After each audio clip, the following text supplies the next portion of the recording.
DMTV Info, votre chaîne d'information en temps réel. La politique, la santé, le sport, les faits de société, la musique, les rumeurs et bien plus encore. Vous découvrirez cela dans notre chaîne DMTV Info.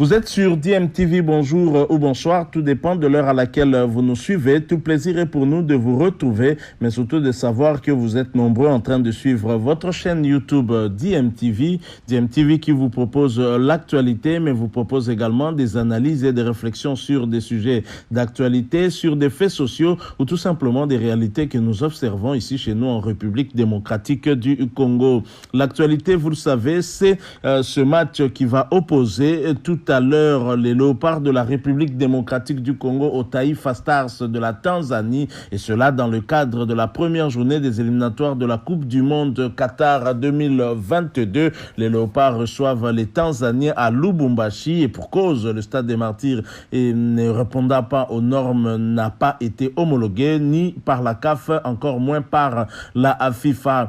Et pour ce match, bien évidemment, les Léopards sous la direction d'Hector Raoul Cooper se disent prêts à affronter la Tanzanie malgré quelques soucis sur le plan du timing et sur le plan organisationnel aussi. L'arrivée en retard à Lubumbashi, le regroupement qui s'est fait aussi tardivement compte tenu des championnats qui continuent du côté de l'Europe notamment. Et tout ceci en tout cas ont été dit par le technicien argentin très expérimenté Hector Raoul Cooper ainsi que le capitaine de la République démocratique du Congo Marcel Tisserand lors de cette conférence de presse d'avant-match. C'est ce que je vous propose de suivre. Ensuite, nous allons nous retrouver pour analyser cette rencontre qui va opposer les Léopards au Taifa Stars de la Tanzanie. Quelles sont les chances des deux équipes et comment entrevoyons-nous cette rencontre entre ces deux nations qui se sont rencontrées pour la dernière fois? C'était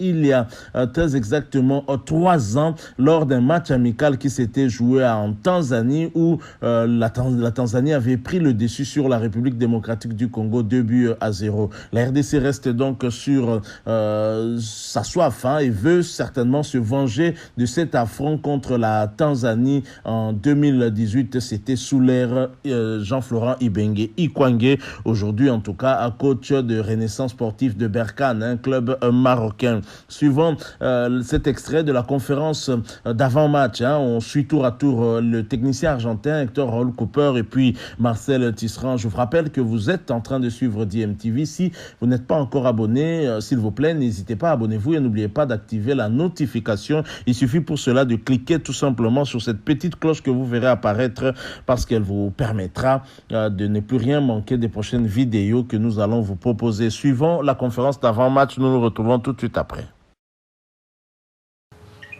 Es verdad que hicimos un stage en Túnez. La vérité, on a fait un bon stage en Tunisie. El único tema es que han venido en esta convocatoria jugadores nuevos. L'unique chose qu'on a eu on a des nouveaux joueurs por lo menos, pour le match de demain. Por lo menos para mí. Pour moi, preparados tenemos que estar. Préparé, on doit être préparé. Tiempo no hemos tenido. On n'a pas eu assez de temps. Pero yo creo que son varios los problemas que ha habido últimamente como para, on a eu pas mal de problèmes dans ces derniers para la moments. preparación de los partidos. Me Pour hubiera la gustado préparation des matchs. tener algunos días más, J'ai voulu aimer avoir plus de temps pour m'entraîner. pero no ha sido posible y preparados tenemos que estar más allá de las Mais ça n'a pas été possible, mais on doit être préparé. de las dificultades. Il n'y a pas d'excuse, on doit être préparé pour le match de demain. On ne va pas se chercher d'excuses, on connaît les conditions. À partir du moment où on vient, on sait que parfois voilà, on va être amené à avoir du retard sur certaines choses. Donc on ne va pas se chercher d'excuses à chaque fois. Mais on joue beaucoup aussi dans nos clubs, on joue tous les 3 jours en ce moment pour certains. Donc ça amène de la fatigue. Donc c'est pour cela qu'aussi on est arrivé un peu en retard aussi au rassemblement. Et puis, comme vous l'avez dit, nous sommes aussi arrivés en retard à Lubumbashi. Ça, c'est des choses qui sont passées maintenant. Donc, d'un point de vue physique, d'un point de vue mental, nous sommes prêts. Nous sommes prêts à disputer cette rencontre et nous sommes prêts depuis longtemps. Parce que les dates ont été données depuis pas mal de temps. Donc mentalement, nous sommes déjà prêts à disputer ces matchs-là. Donc nous serons prêts demain à disputer ce match. N'ayez crainte. Voilà, nous sommes de retour. Vous venez de suivre, j'ose croire, attentivement cette conférence d'avant-match, du moins cet extrait que nous vous avons proposé, où Hector Raoul Cooper est revenu sur le problème principal qui l'embête un tout petit peu dans son travail avec les Léopards de la RDC, c'est le temps. Il n'a pas assez de temps, mais en même temps, Hector Raoul Cooper, un bon professionnel, sait qu'il ne va pas en tout cas chercher d'excuses. On doit être préparé pour le match de demain. Donc la conférence d'avant-match s'est déroulée bien évidemment le 1er septembre 2021. Ça a été décalé compte tenu de l'arrivée tardive de l'équipe à Lubumbashi. Cette conférence qui avait été initialement prévue pour 13h a été décalée à 16h et avant la séance d'entraînement à Lubumbashi bien évidemment. Alors c'est vrai que le regroupement s'est fait un tout petit peu en retard. Il y a des circonstances qui ont favorisé ce regroupement en retard et qui n'ont pas permis en tout cas à ce que l'équipe puisse respecter un peu son timing. Mais ce que nous déplorons aussi, on l'avait dit, c'est ce déplacement trop tardif vers Lubumbashi. Comment vous êtes à Kinshasa, 2 heures de vol et l'équipe quitte aux alentours de minuit 50 heures de Kinshasa pour arriver 2 heures plus tard, 2h50 minutes à Lubumbashi, soit 3h50 minutes de Lubumbashi, heure de Lubumbashi. Nous n'avons pas compris pourquoi les choses se sont passées ainsi. Ça nous a rappelé un tout petit peu ce qui s'était passé lors du déplacement à Franceville au Gabon pour affronter les Gabonais. Ce n'est pas comme ça que les choses doivent se faire. Je crois que, sachant que le regroupement allait se faire en retard, il fallait prendre des dispositions pour le déplacement de l'équipe ou du gros lot de l'équipe vers Lubumbashi pour débuter les entraînements sur place, histoire de s'acclimater aussi par rapport à certains joueurs. Il faut rappeler aussi que le climat à Lubumbashi n'est pas forcément en tout cas le même qu'à Kinshasa par exemple. Alors Marcel Tisserand, vous l'avez suivi aussi, il a évoqué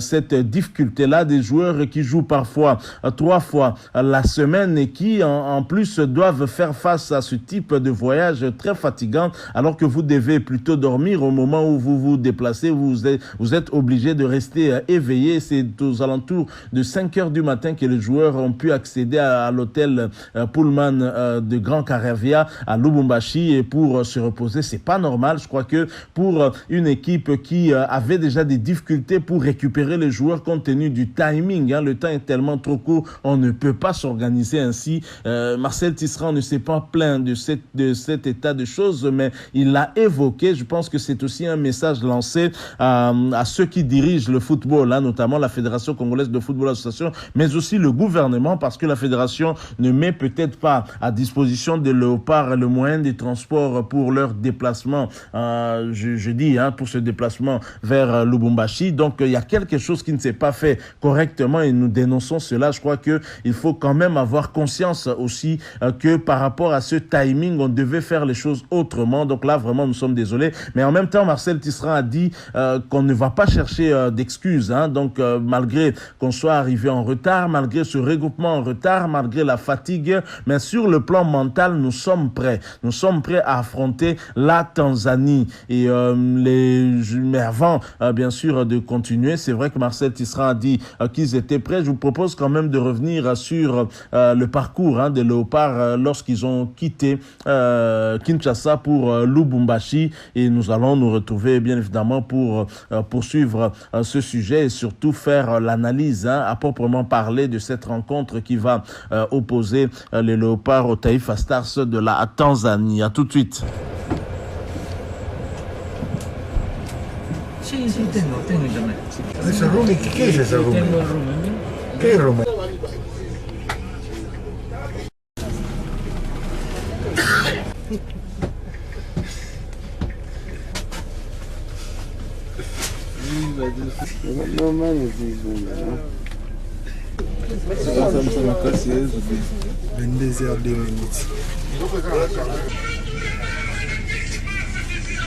C'est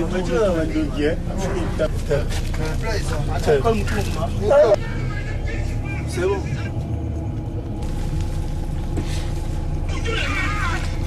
Fais un tour. Demi-swing. Les gars, ma course, on a ma course.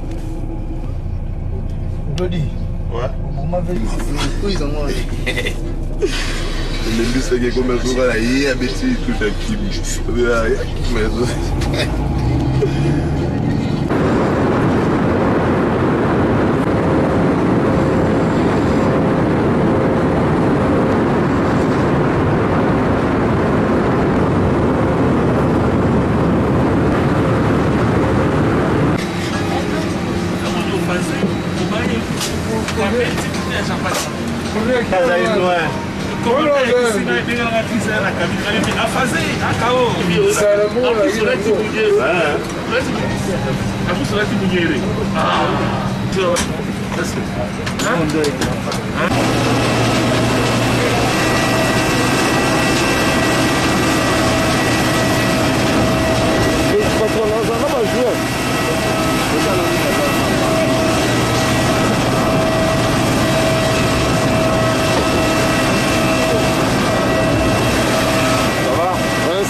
Voilà, nous sommes de retour. Vous avez suivi de par vous-même. C'était important pour nous de vous faire ce rappel-là. Dans quelles conditions les léopards ont voyagé, surtout par rapport au temps, par rapport à l'heure, au moment où les léopards devaient se reposer. Donc, ils étaient dans les airs.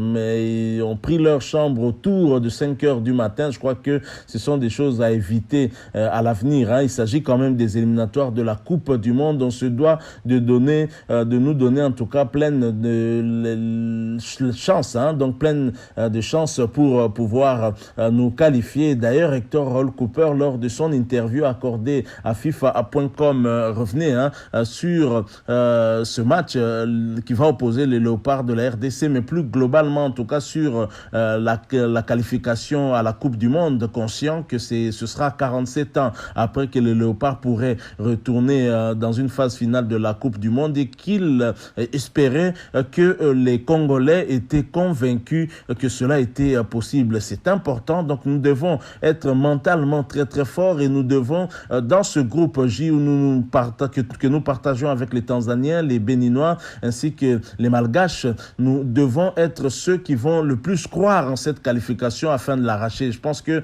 les joueurs y croient, la population y croit et même le gouvernement, puisque les moyens conséquents sont mis à la disposition de cette équipe. Hector Cooper l'a reconnu lors de cette interview de FIFA.com, où il a reconnu qu'il y a des moyens, il travaillait dans des bonnes conditions et que donc rien ne pouvait finalement freiner son élan avec cette équipe nationale des Léopards de la RDC. Alors maintenant, parlons de ce match entre les Léopards et la RDC. Il est clair que si nous nous basons sur les statistiques des Léopards depuis 2018, ça ne va pas très fort. Depuis 2018, les Léopards ont joué 8 matchs à domicile, matchs amicaux compris bien évidemment, et sur les 8 matchs, les Léopards n'ont gagné que 2 fois. Et ils ont fait 4 matchs nuls et 2 défaites. C'est quand même un bilan, je dirais, mitigé. C'est pas négatif, c'est pas positif non plus. Donc plus de nuls que de défaites, plus de nuls que de victoires. Donc je dirais, c'est du 50-50 entre les victoires et les défaites. Et donc cela nous laisse un tout petit peu, ne nous rassure pas trop si nous devons nous baser sur ces statistiques qui sont plutôt inquiétantes par rapport à nos Léopards. Donc depuis 2018, les Léopards ont du mal à gagner à domicile. Sur 8 matchs, les Léopards n'ont pas gagné 6 matchs. Vous imaginez, c'est beaucoup, c'est énorme. Il y a quand même un sérieux travail à faire. D'abord, nous avions rencontré le Zimbabwe et c'était en 2018. On a perdu 1-2. Ensuite, en 2019, nous battons le Libéria et toujours en 2019, on fait jeu égal avec le Burkina Faso en amical 0 partout. En 2019, toujours 0-2 battu par l'Ouganda et en 2019, toujours on fait jeu égal avec le Gabon. Rappelez-vous du match de la première journée des éliminatoires de la CAN Cameroun 2021. En 2020, nous faisons 0 partout avec l'Angola. En 2021, nous battons la Gambie 1-0. Donc, et puis, bien évidemment, on a réalisé un match nul à domicile. Donc, j'ai une petite confusion par rapport au match contre le Mali. À domicile, nous avons joué plutôt 7 matchs. Et sur les 7 matchs, nous avons donc 2 victoires, 3 nuls et 2 défaites. Donc voilà pour correction, donc bien évidemment 7 matchs à domicile avec les Léopards, donc c'est quand même des statistiques qui inquiètent, qui ne rassurent pas en tout cas sur la suite. Bon, évidemment cette équipe des Léopards aussi est une équipe qui est en pleine construction, en pleine reconstruction et nous sommes tous conscients que Hector Raoul Cooper vient d'arriver, il est arrivé à peine au mois de mai. Heureusement que la Fédération Congolaise de Football Association avait pu organiser ce stage en Tunisie, même si le résultat n'était pas en tout cas probant. Mais ce qui était important pour Hector Raoul Cooper, ce n'était pas tant le résultat au niveau du score de ce match-là, c'était par rapport à la manière dont les joueurs rendaient en tout cas ce qu'il essayait en tout cas de leur inculquer. C'est ça qui était le plus important. Il a retenu beaucoup de leçons par rapport à ce stage-là. Il a d'ailleurs évoqué cela lors de cette interview qu'il a accordée à FIFA.com. Stage assorti d'une défaite 1-0 contre la Tunisie et d'un match nul contre le Mali. Donc voilà un peu les statistiques de la RDC, mais plus globalement, depuis 2018, la RDC n'y arrive pas avec 9 défaites et 12 nuls, 4 petites victoires seulement, et c'est insignifiant pour un pays comme la République démocratique du Congo, insignifiant pour un pays qui ambitionne de retourner en Coupe du Monde après avoir été la première nation subsaharienne à représenter l'Afrique dans une phase finale de Coupe du Monde, c'était en 74. Donc 9 défaites, 12 nuls sur 25 matchs, seulement 4 victoires. Ça signifie que le bilan depuis 2018 des Léopards de la RDC est très largement négatif. Alors la Tanzanie, bien évidemment, cette équipe que nous avons rencontrée en 2018 et qui nous avait battu 2-0, c'était dans le cadre d'un match amical lors d'une fenêtre FIFA, match amical international bien évidemment. Je me souviens bien de ce match-là avec un Bwana Ali Samata qui était en tout cas le bourreau de la RDC, qui a inscrit l'ouverture du score à la 74e minute et qui a offert une passe décisive à l'autre Tanzanien dangereux, Yaya, et qui a inscrit le deuxième but quasiment à 2 minutes de la fin du temps réglementaire. Les Léopards de la RDC s'étaient écroulés 2-0 face au Taifa Stars de la Tanzanie. C'était un certain mardi 27 mars 2018 au Benjamin Mkapa National Stadium de Dar es Salaam. Un match amical qui s'inscrivait dans le cadre de la journée FIFA. Un match plutôt timide en première période avec rien à se mettre sous la dent. Après la reprise de la seconde période, les Mamabidi remplace Aaron Chibola, sociétaire de la même équipe que l'ancien capitaine Youssouf Mulumbu Kilmanork en Écosse, et Aaron Chibola qui actuellement joue du côté de la Turquie. Et en milieu des terrains, évidemment, les Mamabidi avaient fait son entrée. Jean-Florent Bengue, qui était le sélectionneur d'alors, avait décidé de lancer ses attaquants, soucieux de scorer. Il effectue un autre changement. Junior Kabananga remplace Firmin Moubele, puis Britt Assombalonga remplace Benik Afobe à la 63e minute. Un coaching qui a permis aux Léopards de mettre du du rythme et d'imposer leur jeu avant de sombrer. Dès son entrée, le sociétaire de Middlesbrough de l'époque, Assomba Longa Britt, s'illustre à 2 reprises. D'abord à la 66e minute après un centre de Joe Issama Mpeko venu du couloir à droit, relâché par le gardien. Britt Assomba Longa a tenté en tout cas d'ouvrir le score, mais ça n'a pas marché. Et à la 70e minute, le même Britt Assomba Longa va de nouveau s'illustrer sur un service de Lema Amabidi, mais il a vu son tir être repoussé par le gardien. À la 72e minute, Jean-Florent Ibenge décide de renforcer une fois de plus encore son attaque en lançant Shadrack Akolo, le sociétaire de VfB Stuttgart à l'époque, et en remplacement à Yannick Yalabolazi. Et les Léopards ont vu leur rythme malheureusement baisser progressivement. Ça, c'est toujours ce qu'on a toujours un peu reproché à la RDC, de ne pas garder le même rythme toute la rencontre. On se souvient de ce match contre la Tunisie ici, alors qu'on menait 2-0, on a été rattrapé au score 2 buts partout justement à cause de ce même problème. Et à la 74e minute, Bwana Ali Samata, la star tanzanienne, ancien attaquant du tout-puissant Mazembe bien évidemment, inscrit l'ouverture du score. Il va s'illustrer encore quelques minutes plus tard en offrant une passe décisive à son coéquipier Yaya Shiza Ramadani, qui fusille le portier congolais d'alors, c'était Lei Matampi, d'une frappe sèche.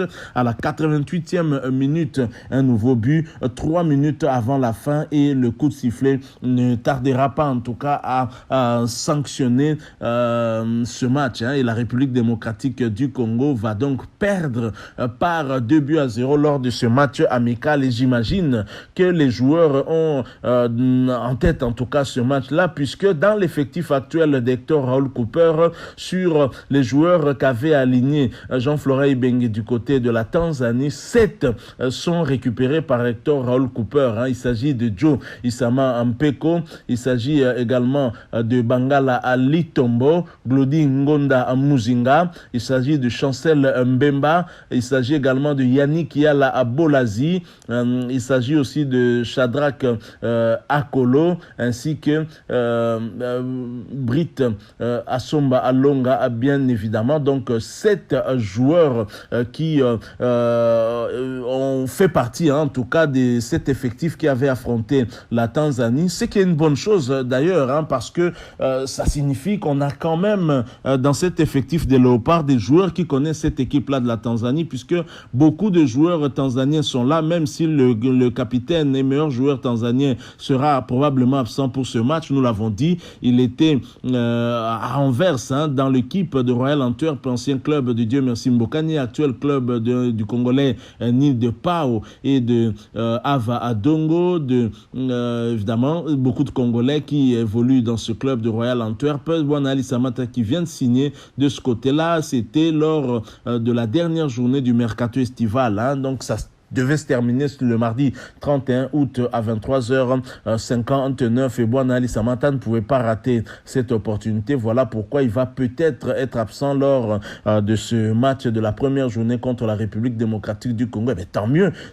pour nous, vous l'aurez compris. Bwana Ali Samata était en tout cas le bourreau de la RDC lors de cette dernière confrontation. Je crois que nous avons à cœur de nous venger par rapport à cette humiliation subie en Tanzanie. Alors c'est une bonne chose, je le disais, que nous ayons dans l'effectif actuel 7 joueurs qui avaient joué ce match ce match en Tanzanie en 2018, et j'espère qu'Hector Raoul Cooper est au courant aussi de ces statistiques et qu'il va en tenir peut-être compte, et bien évidemment tout dépendra aussi de la forme de ces joueurs. Donc voilà, les Léopards de la RDC qui quand même dans ce groupe J restent favoris, c'est vrai, mais il faudra quand même travailler. Au regard des statistiques des Léopards, on a quand même des raisons de nous inquiéter un tout petit peu. Alors, autre chose qui inquiète, c'est aussi ces nombreux cas de forfait dans l'équipe des Léopards de la République démocratique du Congo qui nous posent un tout petit peu de problèmes dans certains compartiments.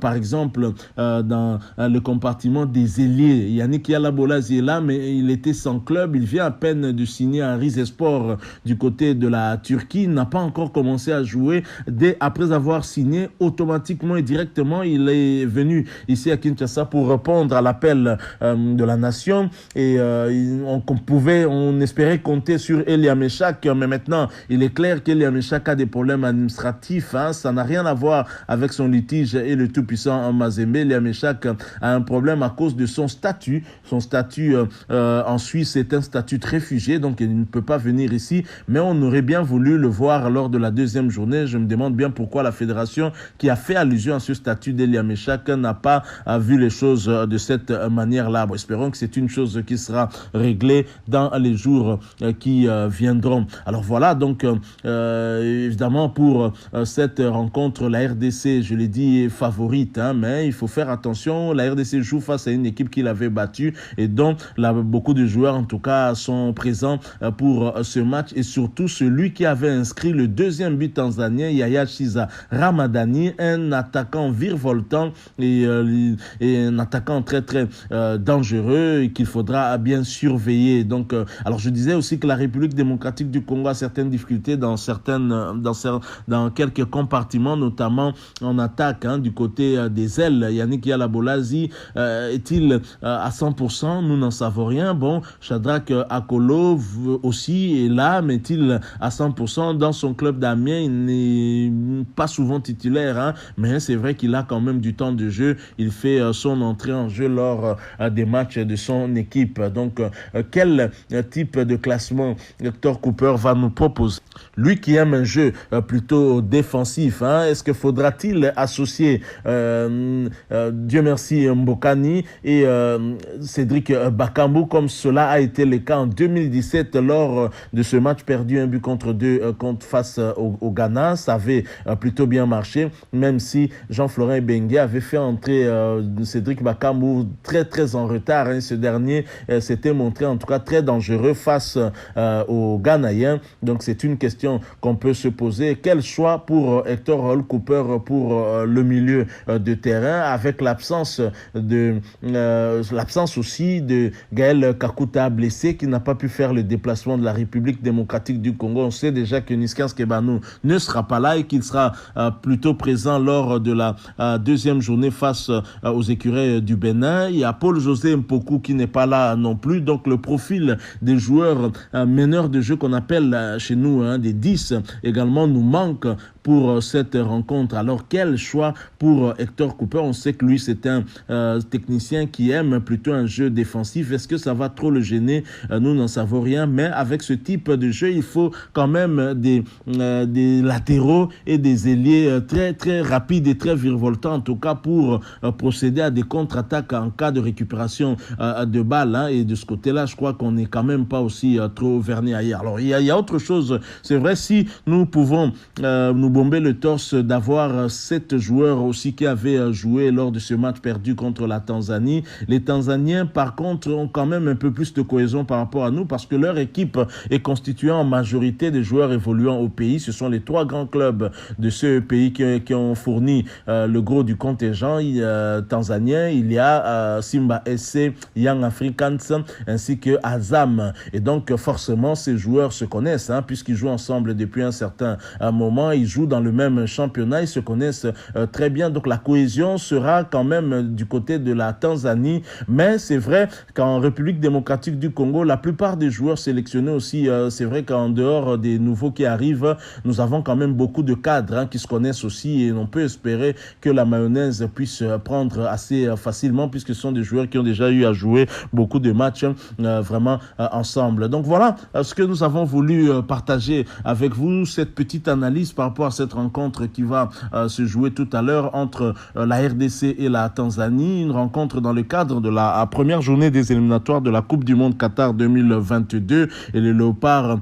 vont devoir mouiller le maillot et remporter ces 3 points à domicile et éviter l'erreur du passé, surtout lors des éliminatoires de la Coupe d'Afrique des Nations, et bien évidemment tout en saluant aussi le retour de Dieu merci Mbokani, qui s'est fixé comme objectif en tout cas d'aller en Coupe du Monde au Qatar en 2022 pour bien clôturer sa carrière internationale, lui qui est le meilleur buteur congolais de tous les temps jusque-là. Merci. Si vous avez aimé, laissez-nous un maximum de j'aime. Si vous avez un point de vue que vous voulez échanger, partager avec nous, n'hésitez n'hésitez pas de nous laisser un commentaire. Merci en tout cas de vous abonner aussi à cette chaîne DMTV. Si vous êtes nouveau ou ancien mais que vous ne vous êtes pas encore abonné, n'hésitez pas à cliquez également sur cette petite cloche que vous verrez apparaître dès que vous serez abonné parce qu'elle vous permettra de ne plus rien manquer des prochaines vidéos que nous allons vous proposer. Encore une fois, merci à vous. Nous espérons vous retrouver bientôt avec un autre sujet d'actualité. En attendant, portez-vous bien et DMTV vous dit au revoir.